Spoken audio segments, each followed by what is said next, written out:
What if the world wants to be you?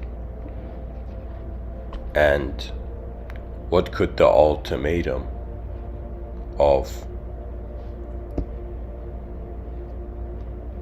selflessness be?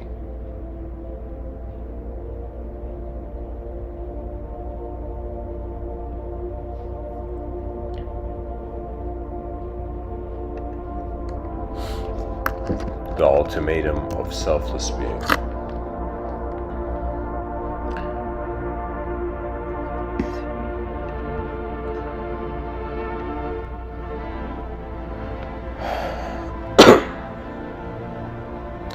Eyes open. Within an unknown world.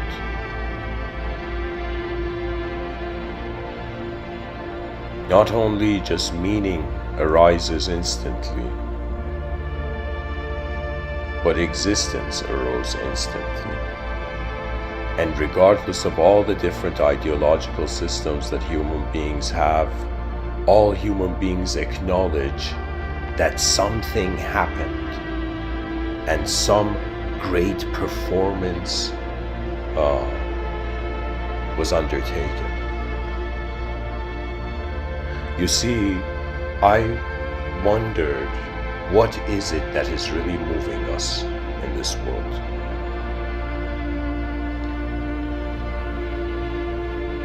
And what's fascinating is that we are taught nouns and verbs in life, and the nature of reality is that existence appears as a noun, but experience appears as a verb.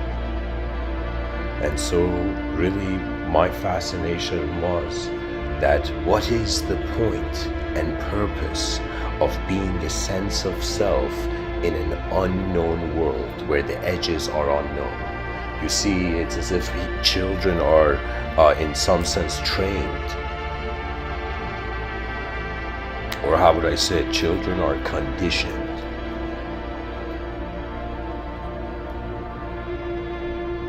to accept the world rather than explore the world.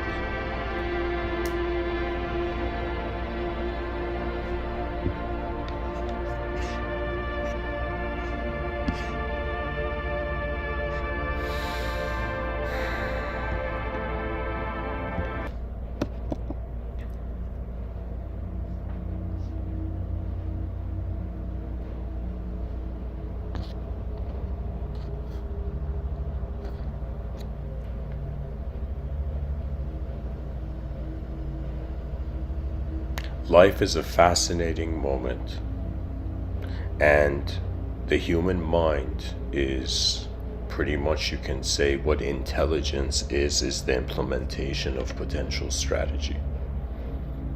So you see, the challenge of not just communicating as a human being, but just the position. That means, it's kind of like, there's this ancient term in Vedic thought called Leela, L-E-E-L-A.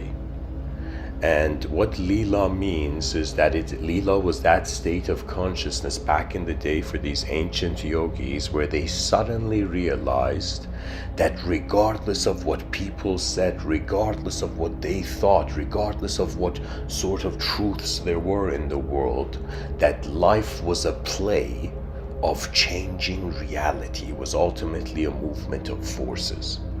You see, this reality is so fascinating that we start off being something that is being moved by forces, and then as we become conscious, we realize we are moving. And it's as if, how can I say this? There comes a fascination when you realize, and if every human being is truly honest, has the courage to be universally honest,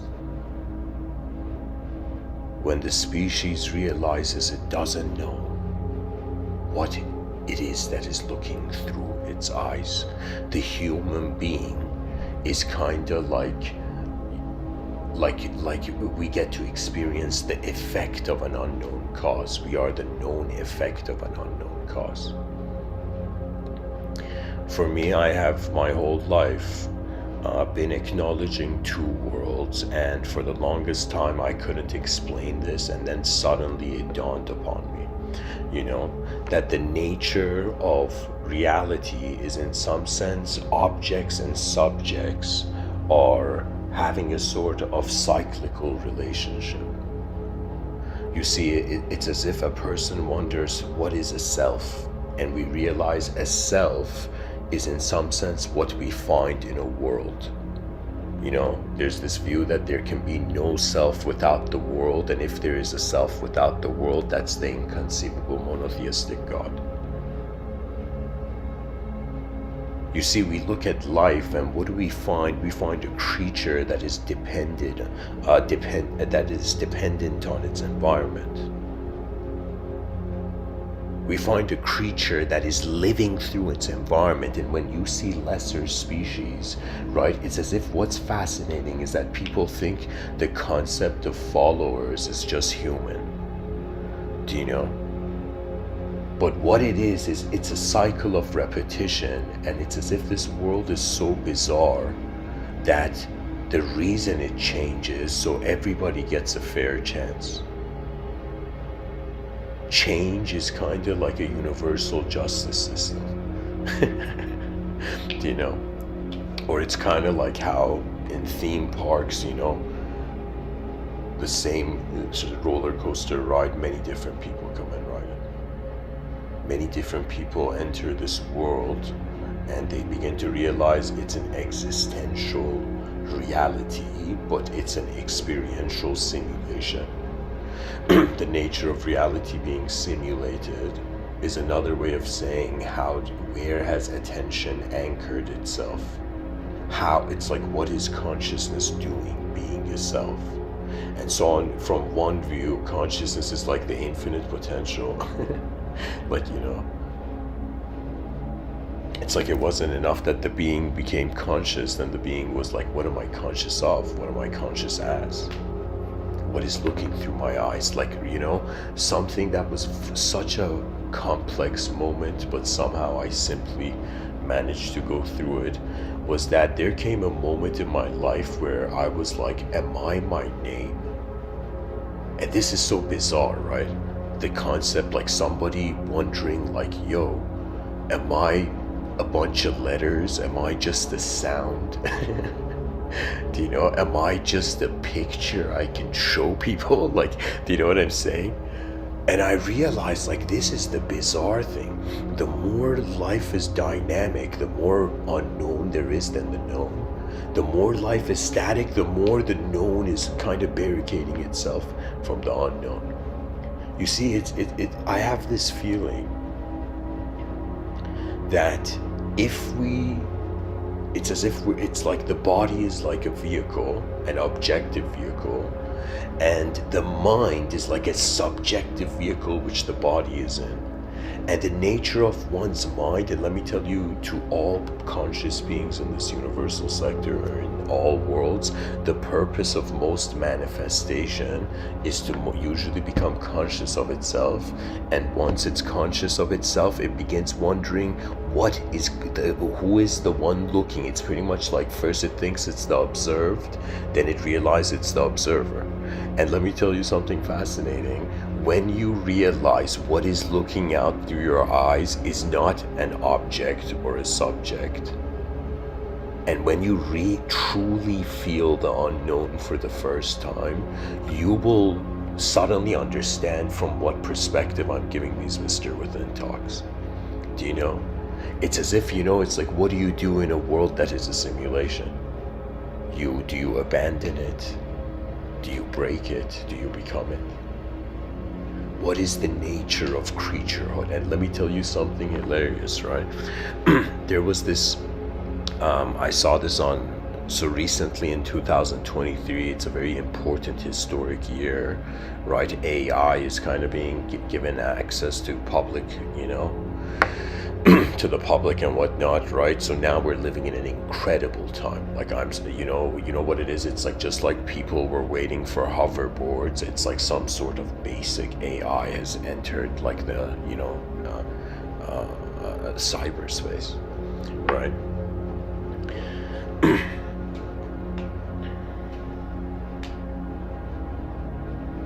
So this AI, somebody had made this video where they told AI to try to, through a sort of changing picture video, right?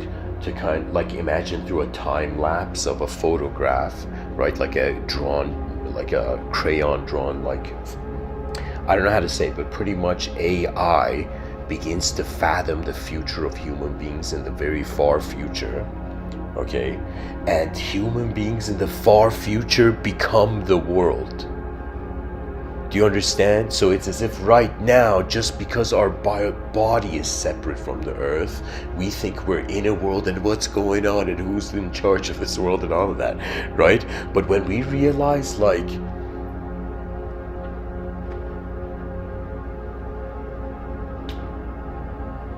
there's something beyond ourself, that's when life suddenly gets a different meaning, right?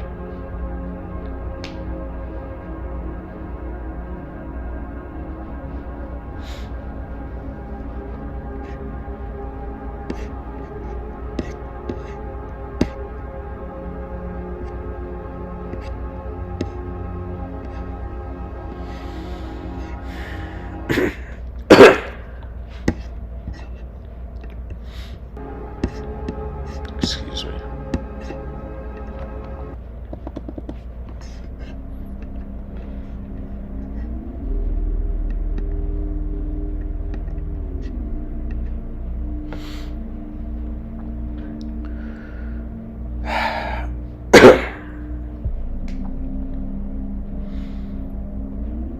To be honest, I'm going to try to focus on the initial idea.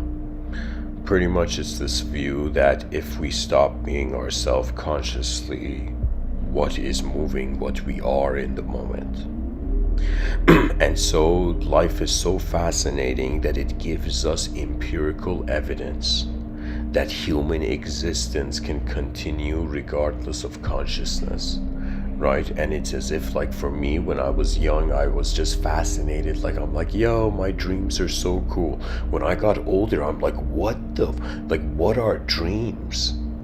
A person's body is sleeping in the bed, but your mind creates a body for you, and you can experience that. So it's so weird, because it's like, even if the body didn't have even if the human being didn't have a body, like if the mind was not in the brain, like I don't know how to say it, but it's kind of like,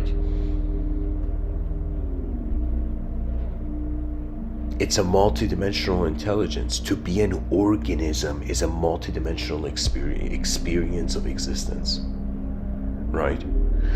And so that's the fascinating thing. What we are is rendering the world multidimensional. Like, that could be a theory, or it could be that the world's multidimensional before that. For me, I at some point I was like, man, what is this? The scientists are saying something. The ancient yogis in the Himalayas are saying something. Do you know the New Age community is saying the aliens are saying something? Do you know? And then you begin to see, do you know, it's like the anarchists are saying it's nothing, they don't hear anything, you know. And so for me, it's kind of like, at some point the human beings, like, God, like, world, you have brought me here, do you know, into this conscious reality. What are the options that you are giving the mind that is conscious of the self, right? And it's this bizarre thing. Like, at least I think, if, you know, in the Buddhist context, this kind of, I would say it's valid. But it's as if, like, the Buddha saw a sort of transmigratory journey of the soul through various lifetimes. What the Buddha saw, that those lifetimes also being a sort of cycle. And so many beings wanted to free themselves. It's like the soul wanted to release itself from the earth before it was identifying with the earth, something in these lines, right? I don't know how to say it, but ultimately I was wondering, like, okay, moment of being where my consciousness is existing to experience itself. Do you know? It's like, what now? That means it's like, I've had moments where I don't know what caused my mind to behave like this, right? But there's been moments where I've been kind of just alone with like a notebook in front of me, a cup of coffee, and just for a second, my attention went to my mind. And for a second, my mind was like I don't know how to tell you. My mind was like this studio where I could experience probabilities to how the moment could move and get a sample feeling from it. Do you know, it's kind of like we can't travel like forward in time, but strangely, the mind is the future. Do you know? Like there's something here where at some point the self is like, all right, cosmos, why am I being a self here? Do you know, why am I being on a rock hovering in the middle of nowhere, and it's as if truth is a question mark, and we're temporary beings, and the world's too big, and infinity is a concept. It's like human beings are like, what do we do with this world, right? And at some point I thought, like, I don't know, for myself, I don't know, the way my energy moved, where I was like, okay, I gotta think of what's the greatest strategy of a temporary being in a lifetime.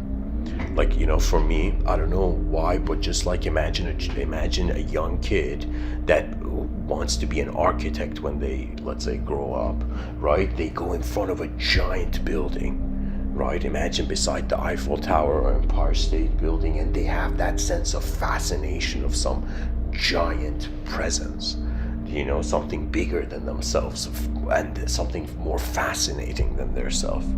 Do you know?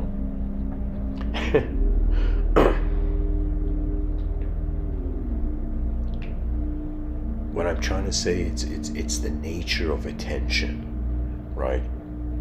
And there's so many ways to think about it, where at some point I was like, okay, what is knowledge? Knowledge is an all-you-can-eat buffet, and all the buffets are all the human beings that spoke that strand of knowledge, that branch of knowledge. So what I mean by this is that pretty much there's been a lot of activity on this planet, but as the creatures have been occurring, they have not been conscious of each other. And the most bizarre thing is, rather than not just the chimp, like not just, I don't know how to say it, but it's like we are so much more evolved. Like it's so weird. It's kind of like the neocortex of the brain, do you know, that human mammals have, right? Was like the antenna. Do you know? And it's as if lesser, we are privileged to have a contrast of lesser species. Do you know? And lesser species, they are possessed by their environment. If you are a conscious being on Earth, you have actually freed yourself from the possession of how the environment was defining you. Because to be honest, it's based on everybody is like this energy. And then as the day happens, the energy is like, what am I doing here? Do you know? So the energy, you kind of focus the energy. I don't know how to say it. It depends on the acknowledgement of self. Maybe something cool I could share with the viewers is how the idea of self changed for me. I think that's one of the cool maybe the most interesting things I could say now. So I'll say this: when I was really young, I didn't even have a sense of self. I just remember, I think I was just sight, and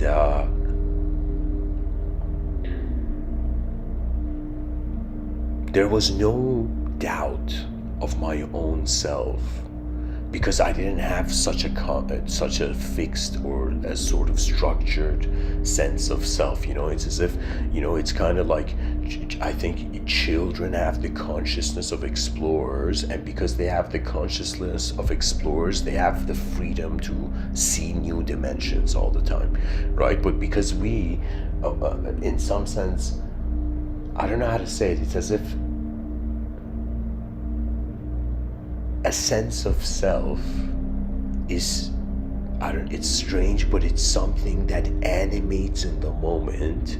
If there's a vision that wants something to change and move. Do you know?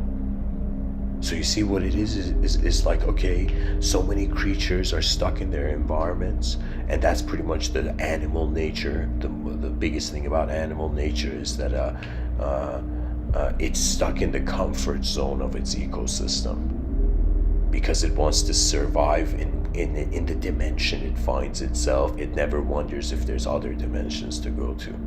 It never wonders if the world can be viewed from an angle where it's as if nothing of the mind needs to happen for truth to be. This is the shift of self. So it's kind of like, imagine there's a known self and there's an unknown self, and then there's a known world and an unknown world, and these ideas are codependent.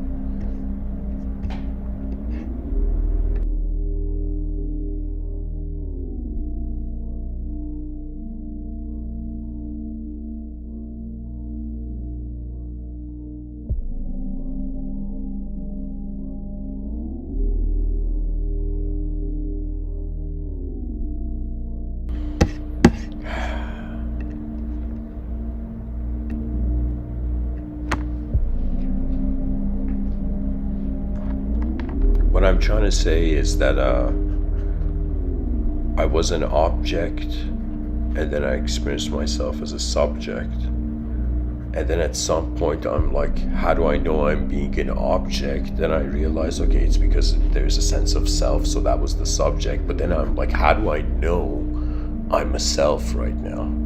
Like, that curiosity came, and at some point I was like, yo, regardless of whatever I do, in the most effortless, simplest state of my moment, the moment is itself. So it's kind of like, the less we are a person, aka selflessness, the less we are a person, the more the moment is happening as itself. The world, it's like the world is moving the moment.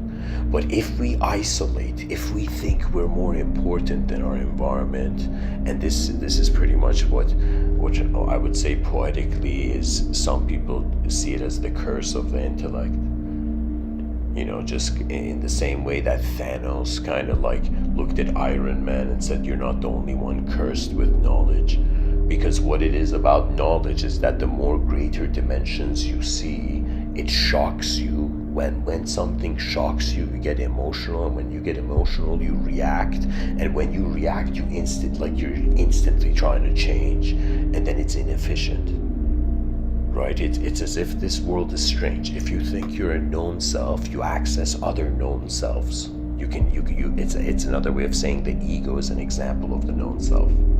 Okay, but when I say your unknown self, you know, your unknown self is not your ego. Your unknown self is how there is a presence of the whole moment, watching the moment, noticing the body, and also noticing the thought, the inner realm event before embodying it.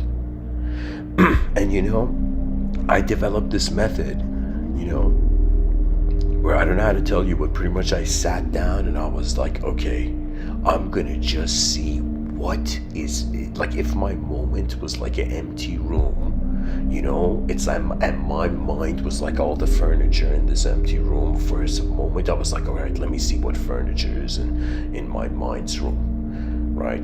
And I sat down and I was like, okay, I'm having the experience that my body's existing in a moment. I have a sense of the space-time continuum. I have a first-person point of view awareness of my limbs, but at the same time, when I close my eyes, it's as if I'm looking at just nothing. Do you know? And because I'm looking at nothing, that the somethingness feels like it's somewhere else happening. To me, I was like, you know, when I really wondered, like really like an explorer wondered about, okay, 8 billion human beings on the planet. We still don't know what consciousness is. We still don't know what the mind is, the culture, because of its confusion, because civilization doesn't know, because human beings we don't know why we're here. It's the oblivion disguised as freedom. And let me tell you how incredible life is, that it surpasses good and evil. And if somebody was like, Mr. Within, what can surpass like the idea of good and evil? Everything seems to fit in that. And I will tell you, novelty. Do you see? It's as if good and evil are the younger siblings fighting. Novelty is the older sibling that's just somewhere else. You see, it's levels of life. And even though, to me, it's like when I wake up, I'm like, okay, I'm cultivating subjective shifts throughout the day. That means it's as if, like, let me just say it this way. If, let's say, somebody wanted to create some sort of technology or device that, imagine somebody created, I'm just envisioning this now, imagine somebody created a sphere, and you could throw this sphere anywhere, right? And the sphere would just stop in the air, and it would know everything. Imagine imagine 1 kilometer radius. Do you know what I'm saying?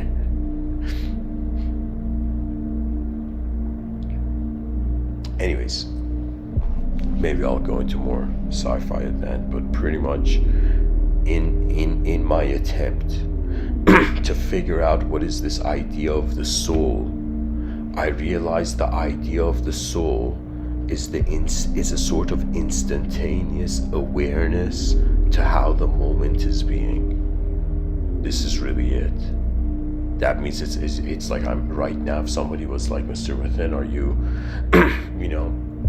just your body? And I'd be like, I don't know. To me, it feels like my mind from the beginning of my life has been happening in some other dimension. Do you know, it's as if we're on one side of the coin and we're like, yo, why are things led to mystery?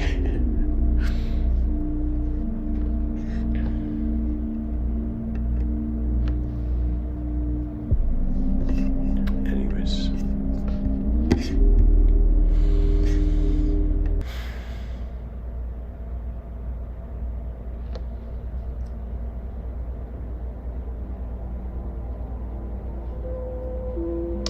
So, we're born, and we can say the newborn child. So let's say when a child is 1 year old, that's an unknown self. Like, nobody knows who that child is. Right? And let's say psychologists say, like, what, age 11, 12, the child's like making decisions about its individualism. So let's say then there's a known self. And this is kind of like if somebody was like, hey, what's your earliest memory in this life? And you'd kind of realize you suddenly woke up into it. It's like you suddenly instantaneously logged into it in a way where you felt like you've always been here. Do you know? So it's as if that would be a known self, right? And imagine the person goes through life and various moments in the space-time continuum, their consciousness is dabbling with how knowledge is in some sense giving meaning. But at some point there are mysteries, right? And it's as if, what does the heart of the human species desire? And what I think we desire, something that's just very unique to the human being, is that we want to give it our all. Because we're energetic creatures, we want to max out our efforts before we can no longer, right? So it would be another way of saying, if the human species wanted to perform, and the advanced civilization was its greatest performance,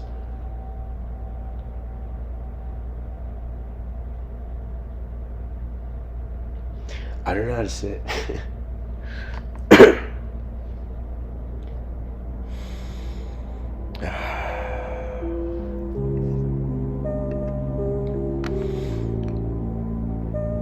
It's just the observation, of what is a sense of self.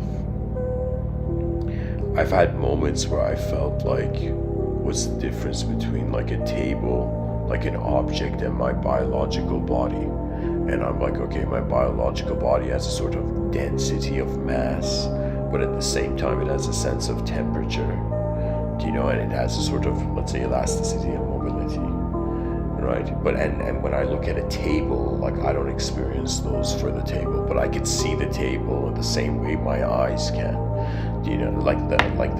What I mean by that is like from the point of view of the eyes, like the table is being real, right? But from the point of view of my body being me and the table not being my body, in that sense is unreal, right? Think of it this way. I think this makes sense, that the human body is like this next level antenna, and all of our senses are receiving the world, and at the same time, in order to survive, it's as if the brain takes information, reprojects information, and gets to experience and see what it is. Sometimes I wonder, like, if, let's say, if somehow, like, if human beings were immortal, if we were all, excuse me, if we were all immortal, like, what would happen to politics?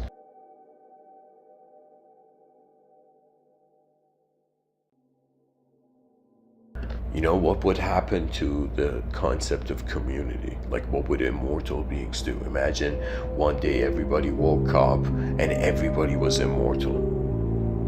And everybody was freaking out. They're like, what is this? Like, we don't die, so it's like there's nothing to lose, so we're free. And so it's like, in that freedom, there was nothing else. And there comes a moment in the, I think at some point, maybe it happens to all human beings, I feel.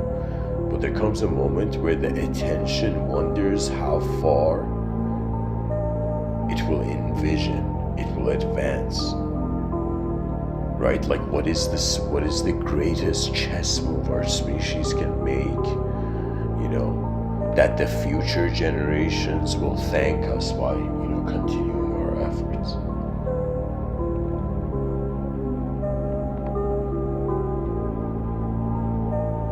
The challenge is we have to manage 8 billion inner realms in one outer realm. And if we pull this off, we would achieve, like that would be literally like a cult from a cultural dimension in advanced civilization.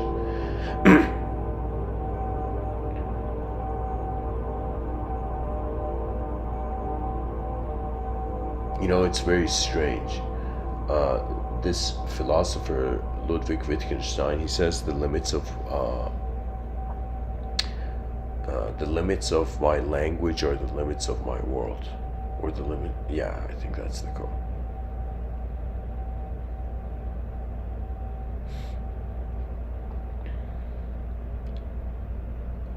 It's as if consciousness is accepting it's an object, and then noticing that some unknown force is looking out through the eyes.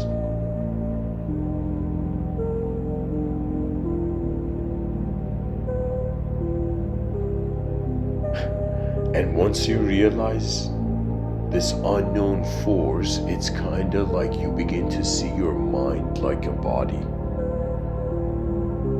And it's very strange. It's as if we started as a body and as a mind, and then we ended up being the observer of the body and the mind.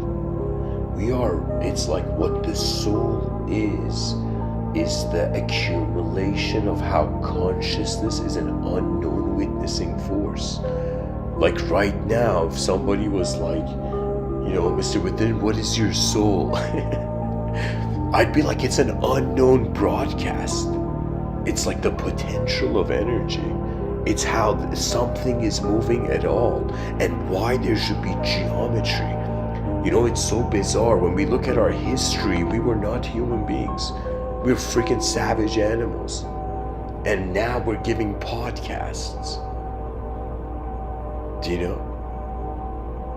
From the days where we growled to the days where, we, I don't know, hosted a podcast on wolves. I don't know.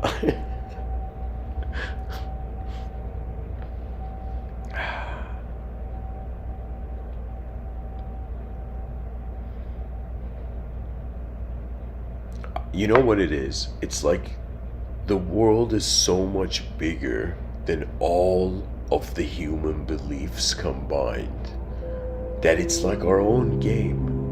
And so human beings will realize it. And you know what's going to happen? People think, some people think, oh my God, people in the future are going to be corrupt. They're going to have no sense of honor, no sense of justice, no sense of identity, no sense of,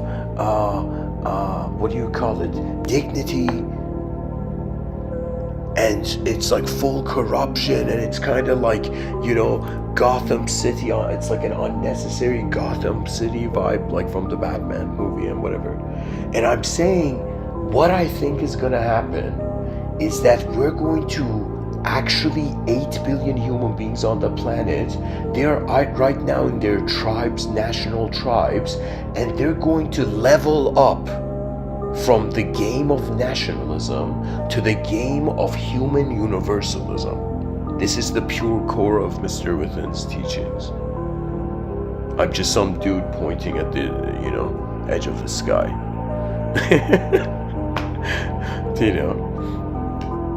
It's as if they're like, why was Mr. Within on Earth, And it's as if Mr. Within, like, imagine the archetype being like, Mr. Within, it's like, hey, human beings, have you noticed, like, the unknown is encapsulating everything you know? Really what it is if we can somehow playfully become content with unknown states of mind, we will realize advancement is always infinite greater levels. Do you know what I mean?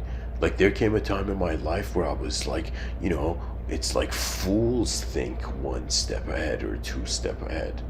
Do you know? I shouldn't say fools, but like, let's say,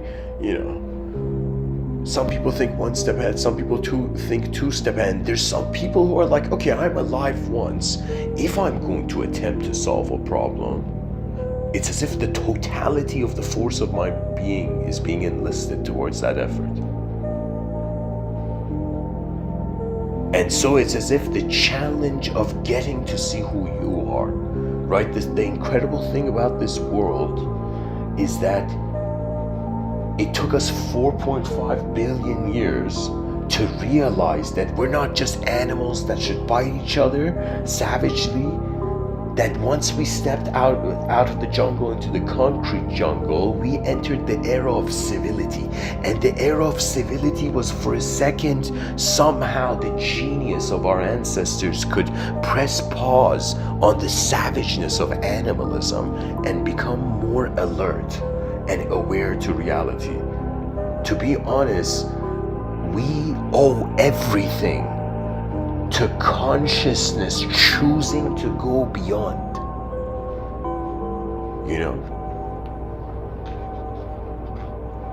Because that's really where truth goes. Truth is beyond self. They asked the religious person, are you are you worshiping an inconceivable God?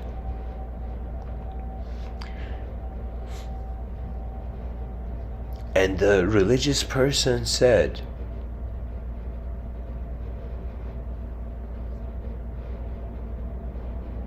I'm trying to see how it would fit into this context.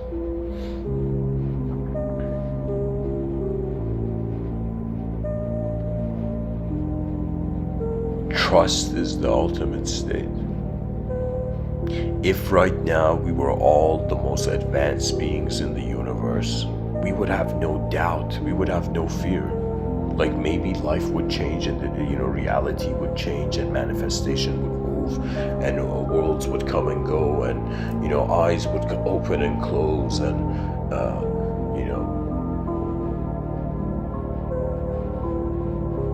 doors to other worlds revolve.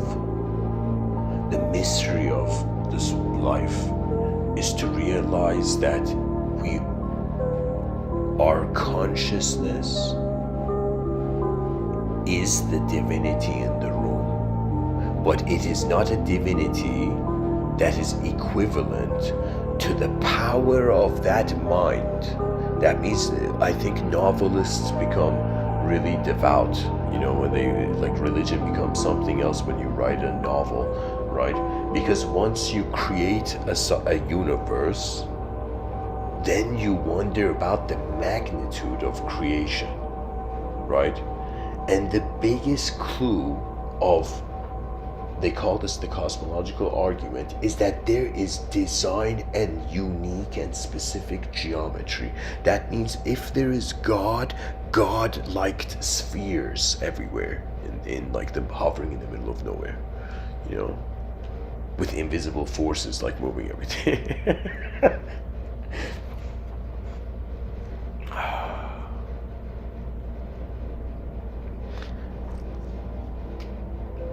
So let's say we notice, okay, we lived a life and we realize there's a known self, and then we realize there's an unknown self. So what do we do with the unknown self? And the known self is the ego, and the ego is, you can say, a system inside time. And the reason the ego needs time is because it can then project for itself visions of the future. You see, it's the context of it. It's like before anything can move or anything can happen, the space has to be there.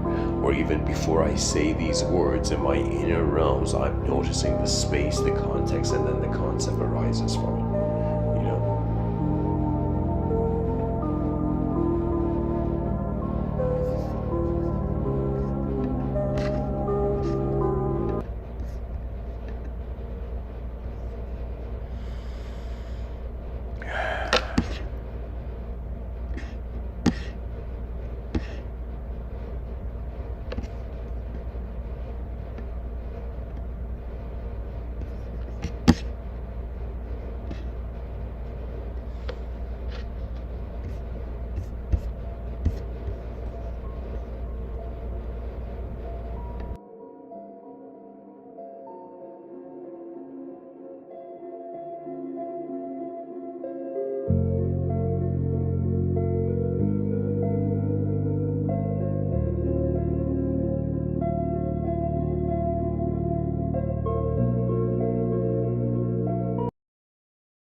Excuse me.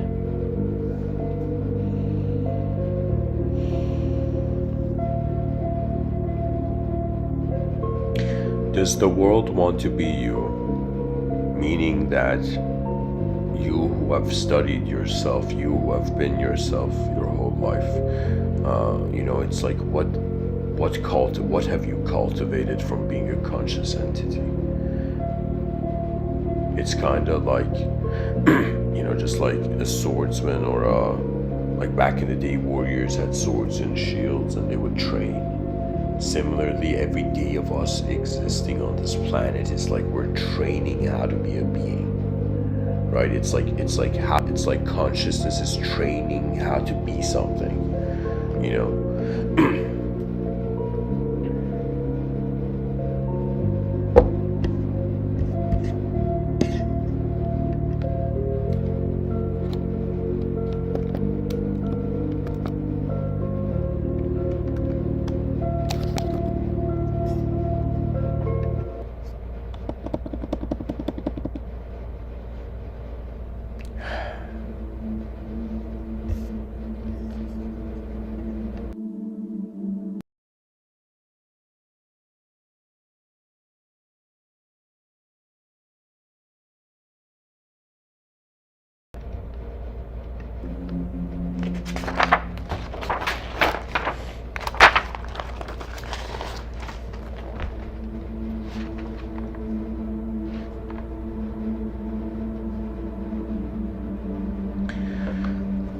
Excuse me. What are the options for the mind? And a way of saying this is, let's say you're sitting somewhere, you close your eyes for a moment and you decide to envision something in your inner realms. So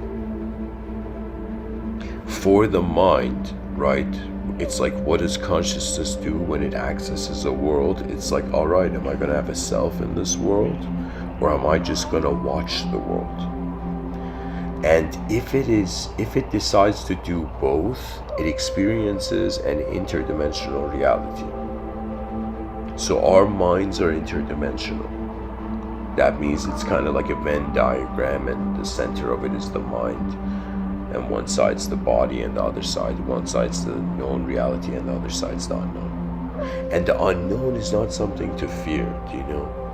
The unknown is it's pretty much the power of a question mark. It's literally like 8 billion creatures on a rock. What are they doing? Are they just playing in the theater of their game? Like, are they playing in the theater of their societies? And who is building society?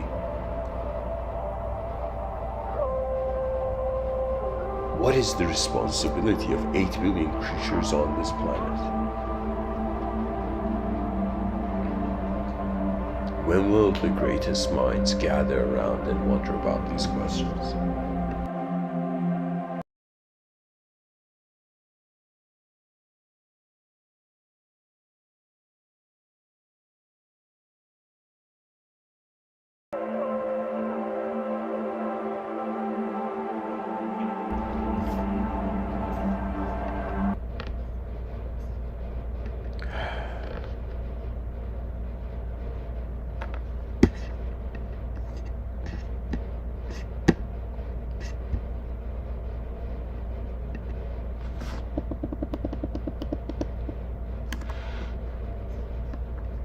Honestly, I've reached a point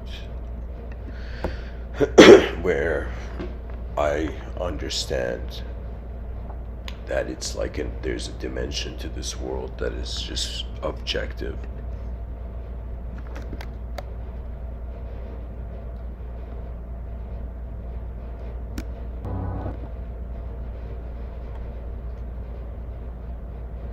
There's a dimension to reality that is objective. There's an inner overlay upon the object, which is like how imagination can be seen in front of your eyes.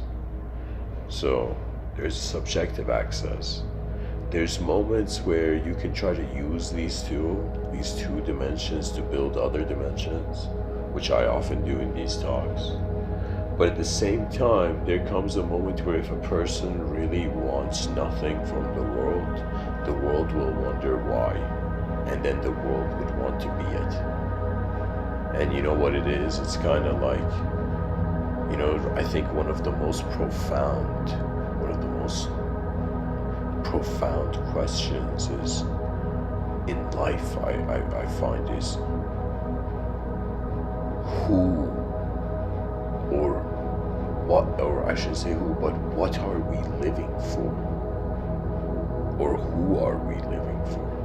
I would recorrect it to that. Who are we living for? Are we living for our idea? Am I living for my name, which is the alphabet? Do you know? Am I living for my memories, which are the past? Am I living for other people's opinions? Am I living for ancient books? Am I living for future, sci-fi books? What am I living for? And I realize there comes a moment where man realizes either the attention that is present now is the original, or it never was the original, and then it disperses. So it's as if the ego wants to so purely access the world that if it cannot access that purity, it vanishes. What it is it's kind of like, it's strangely poetic, but it's kind of like the greatness that went forth. I don't know how to say it.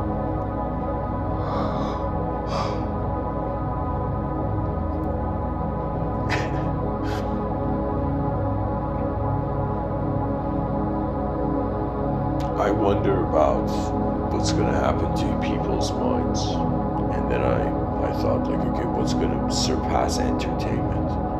Imagine we reach a point where AI has given us such incredible entertainment that human beings can't replicate, that we're like, yo, it's like AI has mastered the complex, so human beings will come back to the simple. What it is literally consciousness is identifying separate from the world, then it identifies inseparable from the world. It's like before the person has even the idea of the self, or before the person even has the concept of the world, the moment is just being, simply being. This simplicity of being is so easy and true and pure, this super simple being, that any sense of self a person has doesn't make sense. It's as if the person's like, am I a good person? Then they're like, no, the consciousness is way more simpler than what it's observing. That means that here's the hilarious thing. Human beings are fascinated to go and explore the complex. That's why truth hides in the simple.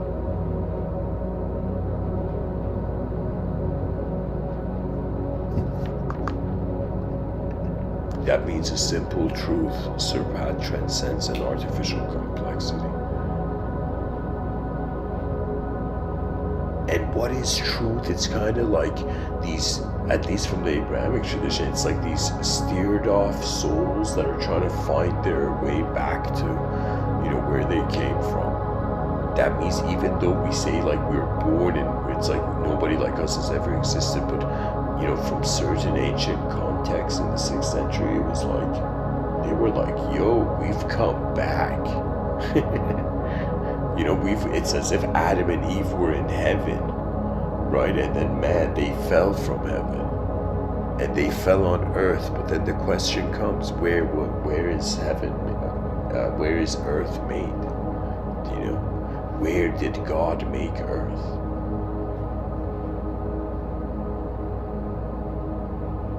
I think this is one of the most incredible theological questions like someone can care to ask.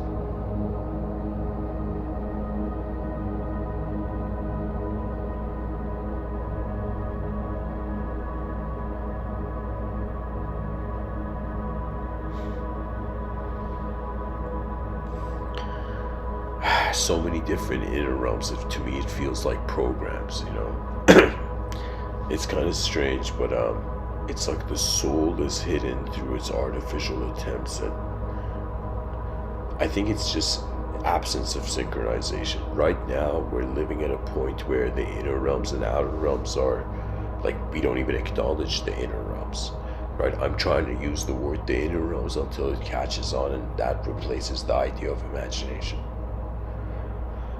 Because it's a space, the mind is a space. And anything happens to the body, the mind has been a sort of attributeless watch of the moment. So the attributeless either returns to attributes or the attention goes somewhere. And so this is the fascinating thing about selflessness. Why? Because if a self suddenly stops being a self, it's how the world has always been the world. Do you understand? Because we're an individual conscious entity, our truth is conditional. But if we are not an individual conscious entity, and rather than calling it consciousness, it's a sort of unknown living present awareness. What we think is outer space could be the imagination, could be the inner realms of a greater being, could be the imagination of a greater being. Who says we're not in the dream of a universe? Because think about it. Like, there was this movie a while back called Inception, and I believe there was this actor, DiCaprio, in it. And this actor was telling this beautiful actress, what was he saying? He was saying, like, have you noticed that dreams kind of happen when you don't know their beginning and they don't know their end? Right, when you don't know the end, how it's going to end, or excuse me, you don't know how you got there. You don't know how it began, right? That's like the sense of a dream. You close your eyes, you're sleeping, then suddenly, like, consciousness resumes through the dream state.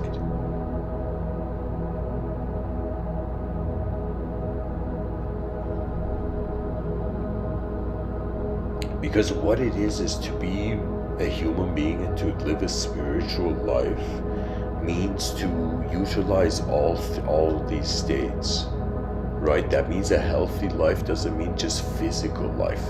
You know, even though there's some people, let's say like entrepreneurs, right, who are like incredible success stories, and they were like workhorses their whole life, and they achieved a sort of financial greatness. But it's as if somebody was like, yo, what if life wasn't just a one-dimensional activity? What if it was about how in every moment there were many ways how the moment was being present to itself? It doesn't mean identity. You see, it's like those people who think they have multiple personalities is because they think they're a subject. Do you know?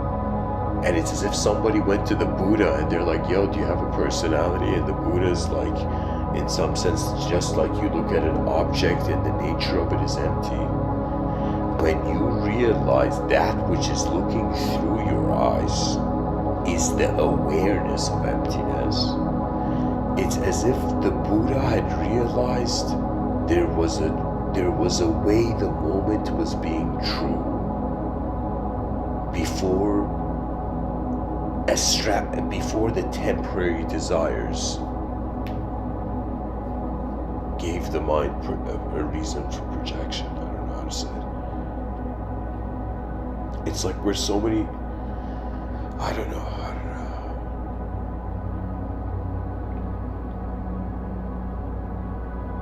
The poet Rumi says, out beyond ideas of right doing and wrongdoing, there's a place, I'll meet you there. And when the soul sits on that grassland, the world is too full to talk around. That means there's states beyond the human, dualistic hamster wheel. Our attention is multifaceted. What human consciousness is an opportunity to have a living relationship with the universe. Consciousness is here, so an object no longer becomes an object. It's a force. Some force is being everybody, right? I remember I once told someone, to me, God is like how there's anything moving at all, or how all the activity, all the conscious activity on the surface of this planet, to me feels like God, right? And there was a moment where I'm like, yo, just like the ancient Egyptians worshipped the sun, could there have been a sort of view where some people worship the atmosphere as a living being? Imagine zealous,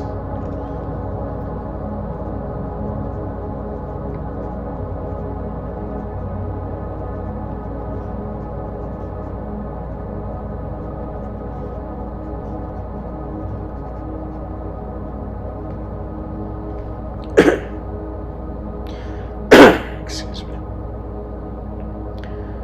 To be honest, guys, I mean, the talk has gone far enough. Really what it is I just had this moment where I was like, if I don't put an effort to be a self, it's kind of like the whole world is moving the moment. So what consciousness is like specific action. You know, what I really feel the human being is sure, like right now my biological body is existing in this moment, but what I feel I am is not just the body. And it's not just limited to the whole moment. Just like how human beings are like, yo, I'm a mind and I'm a soul or something. Let's say in certain contexts they have that view. And it's as if you begin seeing, after you have conquered, surpassed, and you have been enlightened from your body, mind, and soul, it's as if you begin to realize the body and mind and soul of the world. That's the next phase. So that's why I'm saying universal responsibility. The moment we have the capacity beyond of that which is beyond our moment, we go beyond instantly. It's kind of the law of the universe. Just like they say, when the student is ready, the master appears. I think when this conscious force is ready, it will accept its own presence, and the self and world will return to truth, and truth would have never been a concept or a context, and in the stillness and silence of the universe, a hidden infinity was the roar of the inconceivable God. It's a sort of shift from there was nothing, there was something, there were two things, there were infinite things, there was nothing. So from the void to the singular, to the dual, to the infinite, we realize what is the salvation of an infinite immortal entity: to not exist. That means, here's the bizarre thing: if we were immortal, maybe like more than the desire to get enlightened would be the desire of non-existence. That means immortality could in some sense be just so repetitive and boring. Do you know?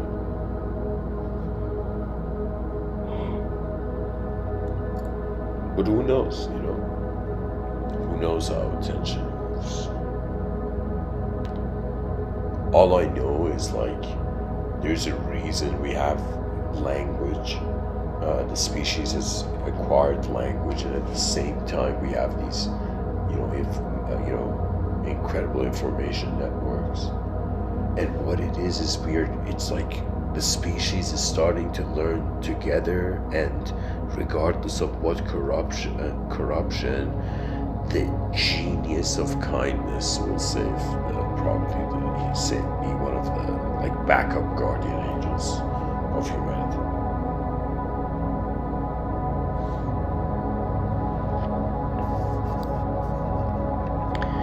What if the world wants to be you? Maybe I could see this as a double-edged sentence. What if the world wants to be you, and culturally it could be like all those children who have posters of celebrities, And even from the perspective of the celebrity, it's like,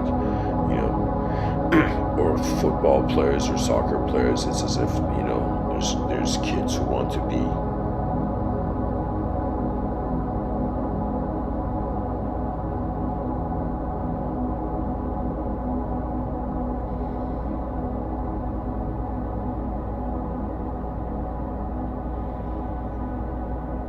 And so beyond our attention, the world is free.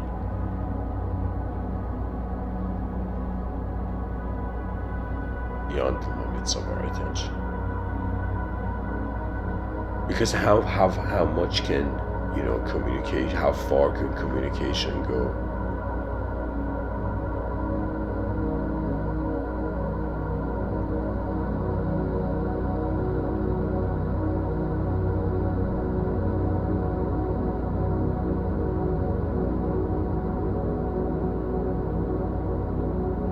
Or I don't know, it could be kind of like truth is shifting from being an unknown state to a known state. So we could be in that phase of the world where truth is right now in being seen to be in knowledge. But what if back in the day people were trying to be unknown beings, When I say an unknown being, it means free will gives us access to various modes of expression. And so if a person can notice, kind of be like, okay, what is this mind that I have? What are the secrets of this mind? There's a quote from Beethoven. He says, don't just practice your art, but force your way into its secrets. For it and knowledge can raise men to the divine. What it means is that if you see a divine mystery in reality, when I say divine mystery, that means something fascinates you in this world. Wonder why. Because most likely there's so many angles to the world that the human species has not seen yet. Like the future generations will see our blind spots.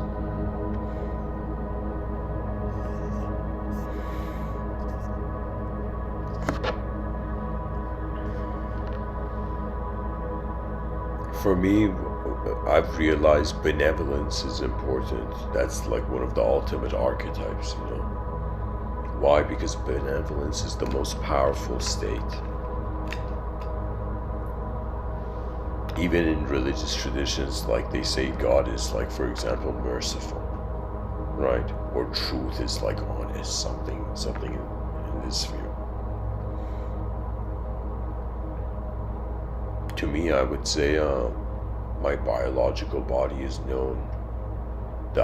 My name and subjective self is known. But what is watching the moment be?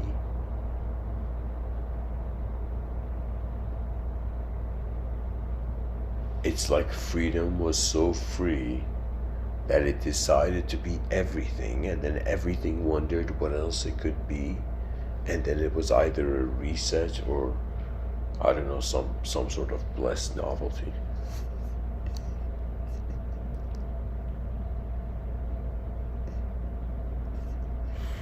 Anyways, thanks for listening. I hope this episode was helpful.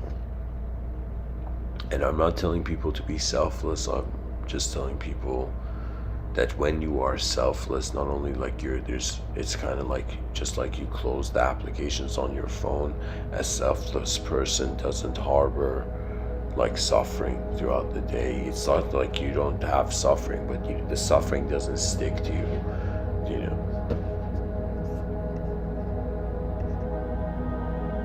Wonder about what you are, and if you can get fascinated by your own intelligence, it's as if you have gotten a bit closer to truth. Because what if doubt made us think the simulation was in the room before truth could be?